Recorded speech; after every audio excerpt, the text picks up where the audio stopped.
దావీదు యొక్క వీరులు మొదటి నుంచి అంత శక్తివంతులుగా లేరు. నిజానికి వారు మొదట ఓడిపోయిన వారిలా కనిపించారు. ఖచ్చితంగా చెప్పాలంటే అప్పటికి వారు అత్యుత్తమ వీరులేమీ కాదు.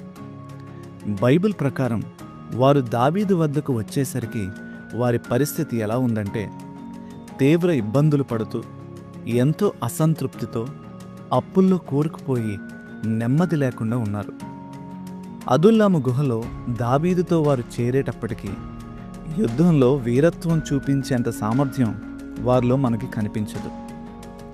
వారు తమ సంకల్పాన్ని, మనశ్శాంతిని, ఆఖరికి తమ ధనాన్ని కూడా కోల్పోయినవారు. వారు ఓడిపోయిన వారు అనే నిర్వచనానికి సరిగ్గా సరిపోతారు. కానీ అది వారి కథకు కేవలం ఆరంభం మాత్రమే. ఎందుకంటే ఇప్పుడున్న ఈ బలహీనమైన సమూహమే తరువాత గొప్ప వీరులుగా మారబోతున్నారు. బిక్కుబిక్కుమంటూ భయంతో దాక్కుంటూ జీవనం సాగిస్తున్న మనుషులను ప్రపంచం ఎప్పుడూ చూడని గొప్ప యోధులుగా మార్చడానికి దేవుడు ఒక బలమైన నాయకుడిని ఉపయోగించుకున్నాడు. వారికి ధైర్యం లేకపోయినప్పుడు దావీదు వారికి ధైర్యాన్నిచ్చాడు.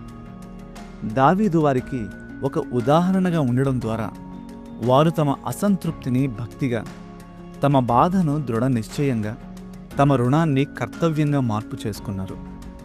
దావీదు ఈ మనుషుల కోసం తన జీవితాన్ని ధారపోసి వారిని వీరులుగా తీర్చిదిద్దాడు.